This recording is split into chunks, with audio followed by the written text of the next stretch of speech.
Hi, hello, welcome. My name is Blake. Today I'm bringing you my August wrap up. Normally for these videos, I would go from the one I like the least to the one I like the most, but today I'm actually doing it a little differently.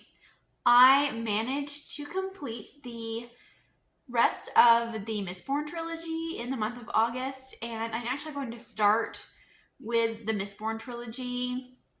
And most of this review video, most of this wrap up will probably be dedicated to books 2 and 3 of that series. And I'm not sorry because I had a really great time reading it and I really want to discuss it. So, getting into it, I have had a hard time trying to figure out if I want to do spoilers for this or not.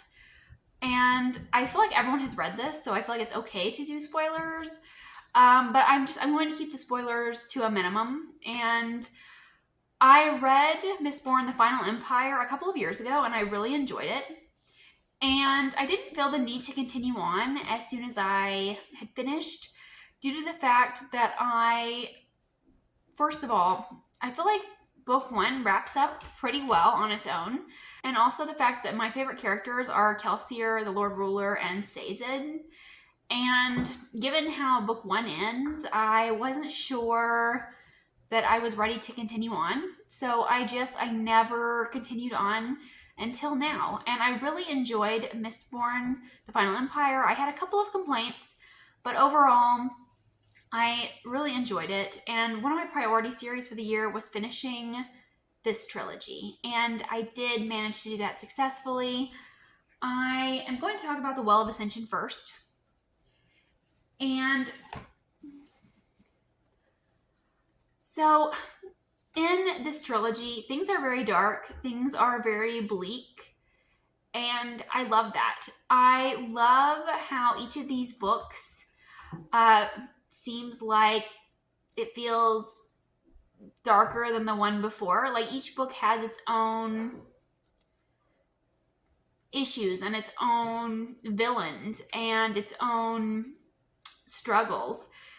And I really enjoy that. It almost feels like each of these books is a standalone in a way, even though there is, of course, a connecting plot. But I feel like each of these are very different from one another. And I really just enjoyed that. And I feel like I liked this one the least, if I'm being honest with you. I thought I was going to give it a 4 stars when I finished it, but then I immediately jumped into the Hero of Ages, and I ended up really enjoying that one. So I like this one the least, and for that reason I ended up giving it 3 stars. Now let me tell you why before everyone comes after me. I feel like this book was not as polished as the first and the third books in the trilogy.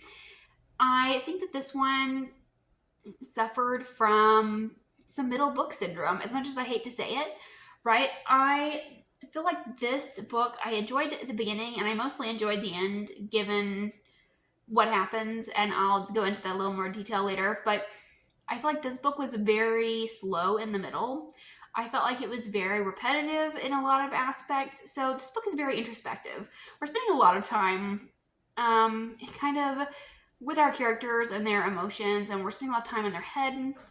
And I feel like that was the thing that I didn't love about this one. I feel like that's kind of where things slowed down for me. But overall, I did still really enjoy this one. I loved the politicking of this one.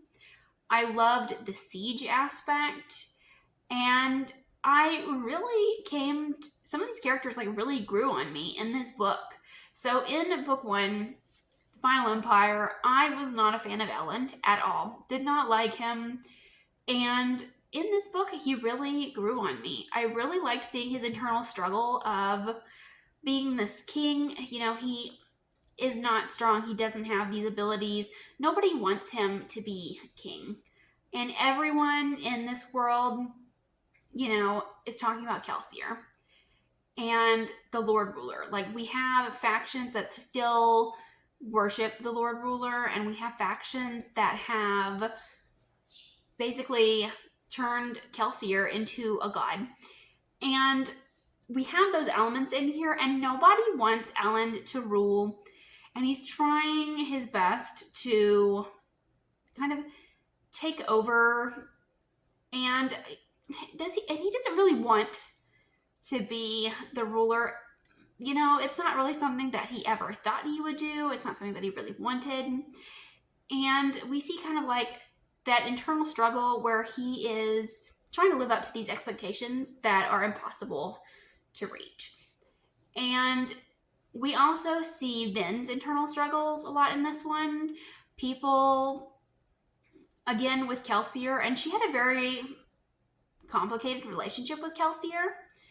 And in this book, she's kind of reflecting on Kelsier, and, you know, she's seeing kind of the gray morality of Kelsier. And she's angry and hurt with Kelsier for the way that everything happened. And now she is also still struggling because he did save her and he did love her and care for her. And so that is something that she is also struggling with. So I loved the characters in this, and we have Ellen kind of stepping into this bigger role, and he really grew on me. I really loved Tindwyl in this one as well. I loved any interactions where Tindwyl was on the page. I just ate it up. I had to move to avoid the sun, but I really loved Ellen's internal struggle in this. He wants to be a just king. He wants to be fair. And everyone around him is telling him that it's not possible, that he can't be just in this situation, that it's not feasible or plausible. And he stands so firm in his beliefs. And I loved that. He really grew on me in this book. And I also really loved Oriser, or Tinsoon, whatever you'd like to call them. I think that there were a lot of really sweet moments between Vin and that character. I love kind of like the animal companion aspect of it as well. I love the Khandra. I'm really interested in the Khandra as a whole. And I feel like I have never fully enjoyed the romance or the romantic aspect of Mistborn, the series. And that was still true for this book. I feel like the romance is not that great. But in this book in particular, people talk about the love triangle, and I want to talk about that as well. I feel like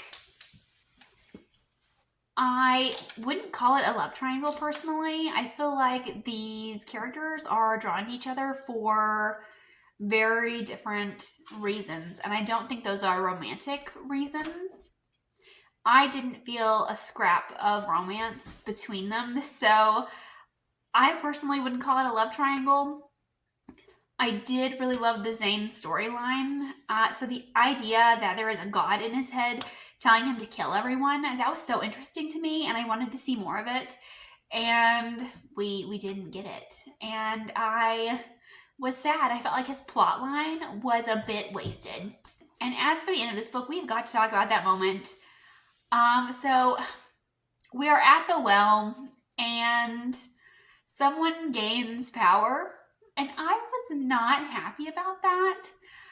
I really love Ellen as this guy who's not good at sword fighting, who's not good at anything. I don't know, I felt like he was so relatable. He's, you know, a guy who likes books, and he likes talking about philosophy, and he sucks at fighting, and I love that. And I'm sad that, you know, that kind of went away when he gains these powers. So while I didn't love this one as much as the other two, I do feel like it really stood out for the politicking and the siege aspect that we have. I also really loved Sazed. I wanted to talk about him for a moment. He is still one of my favorite characters in the series, and I just think he should be protected at all cost. I adore him. And especially looking at his greater arc, and I'll talk more about that when I talk about the Hero of Ages, but I love seeing his development throughout the story as well. There was this really funny scene where we have, our characters in this romantic situation, and they are both not communicating, and they both go to Sazed at like one after another and basically ask him for the same advice. And Sazed, who is trying to do important work, tells them like basically the same thing. And I don't know, it cracked me up that Sazed is, a scholar, and he's trying to figure out, what's going on, and trying to figure out, the mystery of, Ascension. And you have like this romantic drama, and poor Sazed is just caught in the middle of it. And I had a great time. And I do feel like at the end of this book, it was very emotional. Some of the character deaths that we see. It really made me sad. I teared up a bit at the end of this one. So even though I didn't love this one as much as I had hoped I would, I still think it's a really great read. And that brings me to The Hero of Ages. I love this as a conclusion. I think it wraps everything up so well. I went into this one with really low expectations because I'd heard a lot of people say they didn't like it. And so that made me really nervous. I'll put it on this side so you can see it better. But I thought it was so good. I don't know if like my lower expectations influenced my rating, but I think I'm going to give this one 4 stars. I may bump it up to a 4.5 as time goes on. And again, in this book, we feel the effects of Kelsier and the Lord Ruler so strongly in this one. And things have taken another turn for the Bleak, and everyone is like, woe is me. Things are not going well for our characters, and this feels devastating. Essentially, the world is now ending, and we're trying to come to terms with that and cope with that, and no one is handling it well. And I feel like Elend and Vin almost felt like different characters in this book in some aspects. And that was kind of my biggest complaint about this one. So this book is like right out of the gate. It's very like go, go, go. We have a lot of reveals. We have a lot going on. And I feel like because of that, we lose some of that introspection in these characters. We lose those gentle character moments that I so love. And I feel like I missed it a bit. Like I missed the humor from books 1 and books 2. And although there wasn't a lot of it, I still feel like there was humor, and I feel like there was hopefulness. And this book, I feel like there wasn't very much of that. I also feel like a lot of our characters didn't get very much character growth in this final book, especially Vin and Elend. I was really excited to see, where things would leave off with them, where things would go, and how they would develop in this final book. And I feel like we didn't get very much development from them, but that's kind of my biggest complaint about this book. But let's talk about things that I do enjoy. So I did really love Sazed's journey.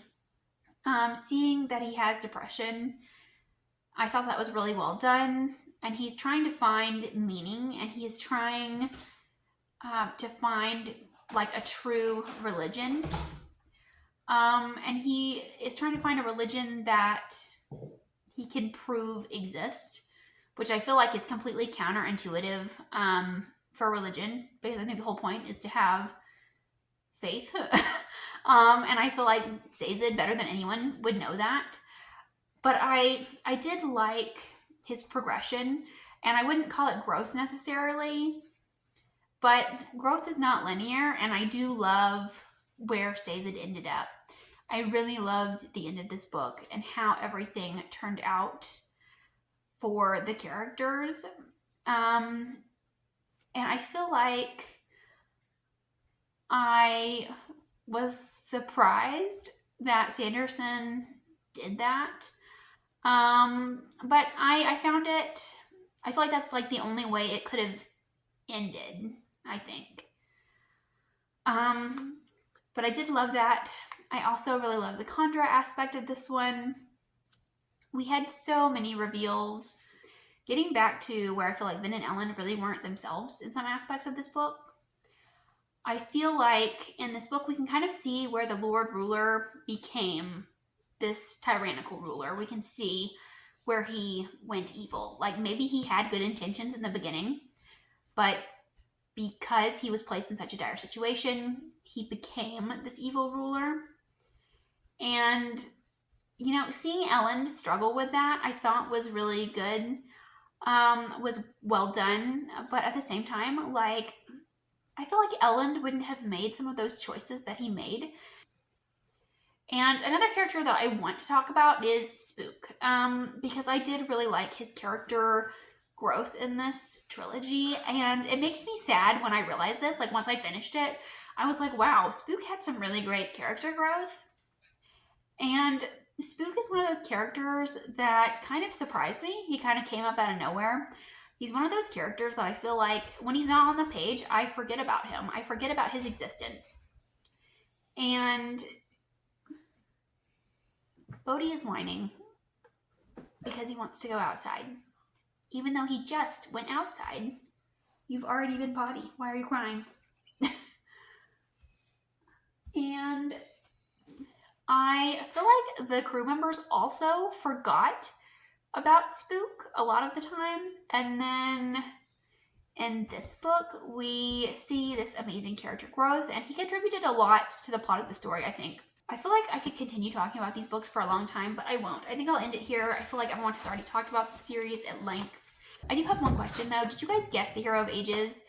I guessed the Hero of Ages, like, at the beginning of this book. I can't remember exactly what chapter it was, but there was a chapter, and there was, like, a line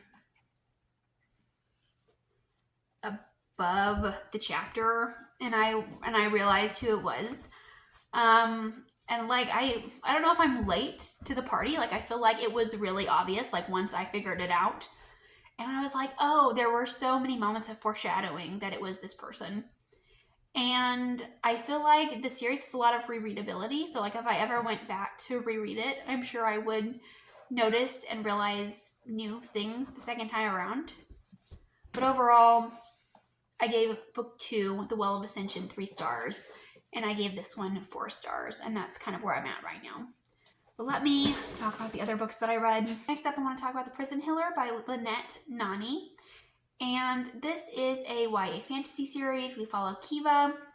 And she is the prison healer. She works within this prison called Zalandov.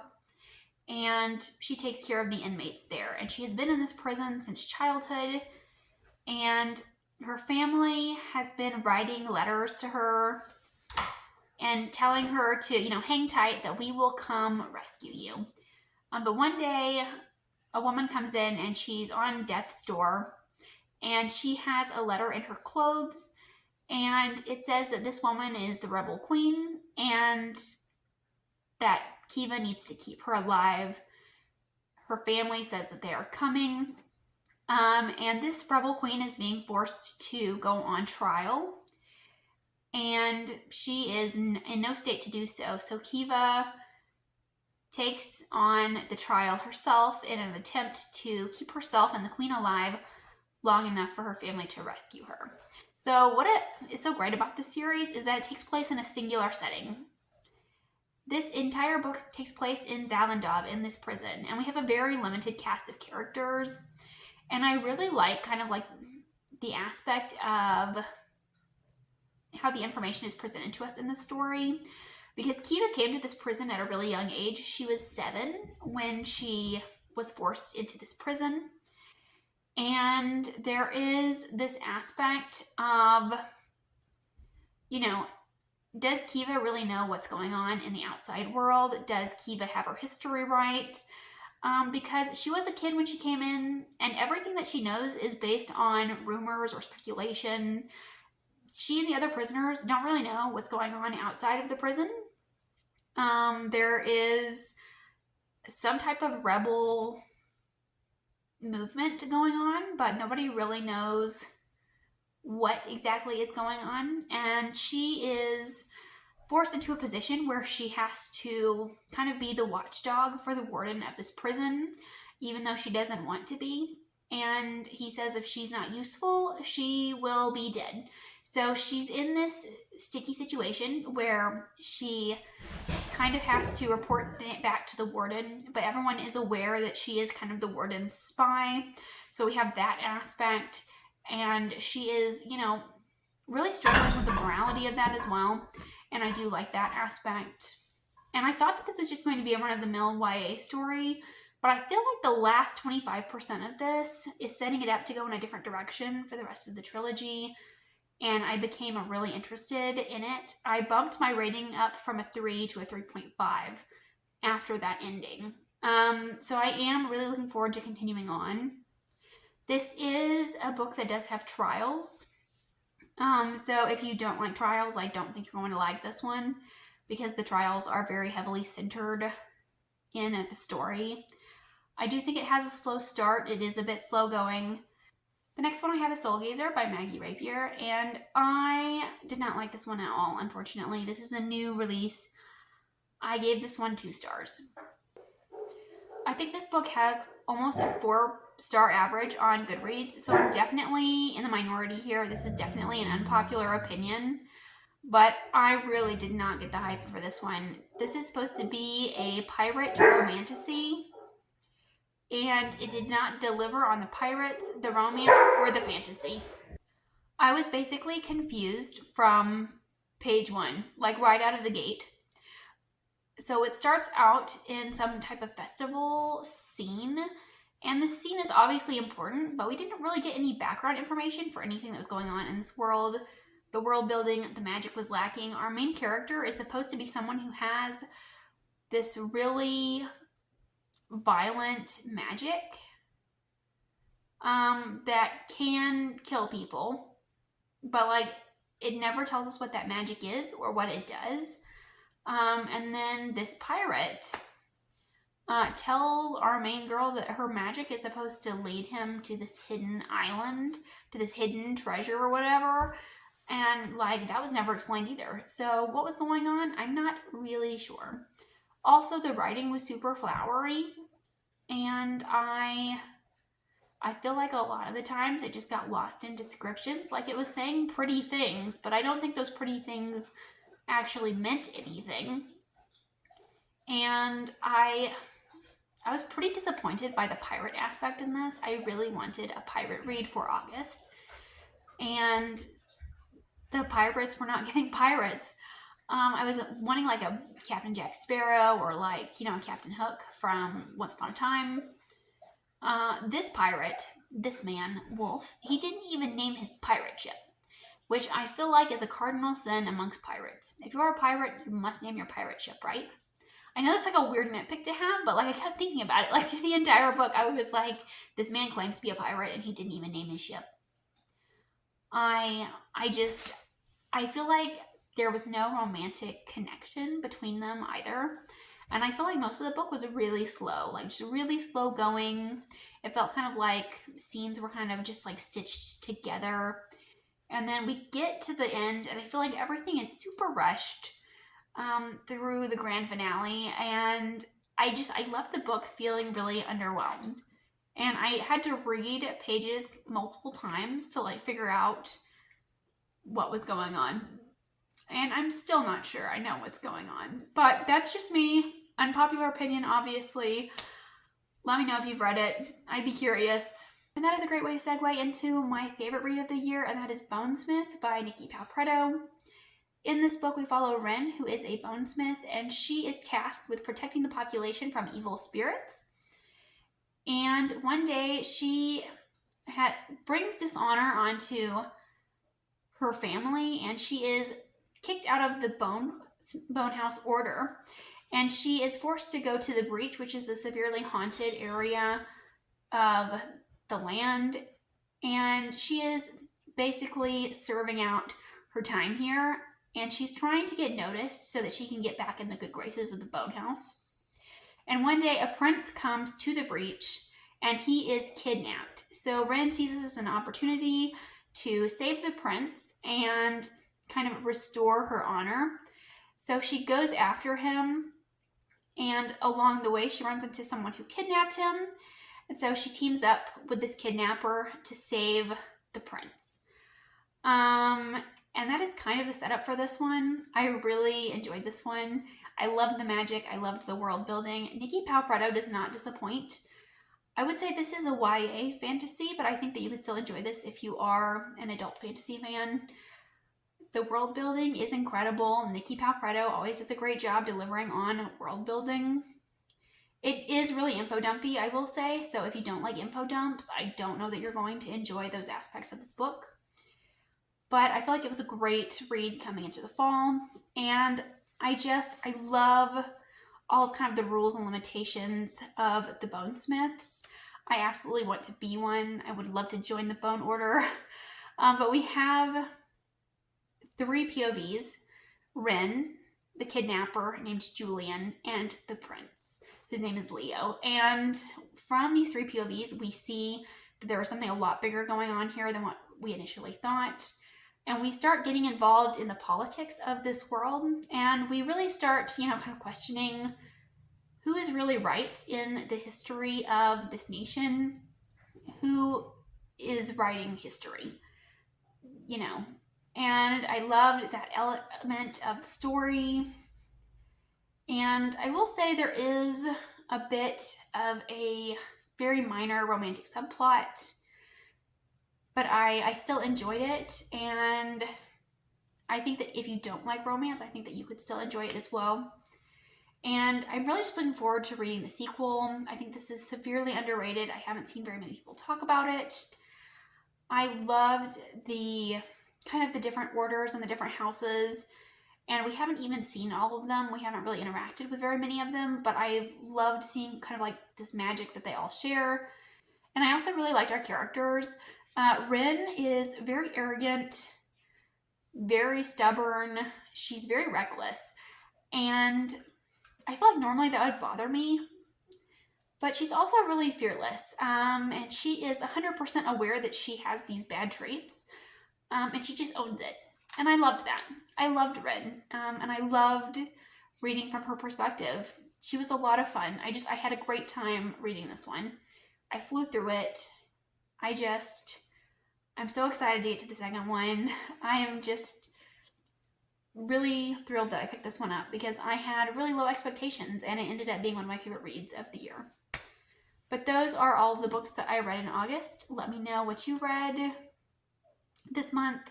Let me know if you've read any of these because I would love to hear your thoughts. Thank you for watching, and I'll see you again with another video soon.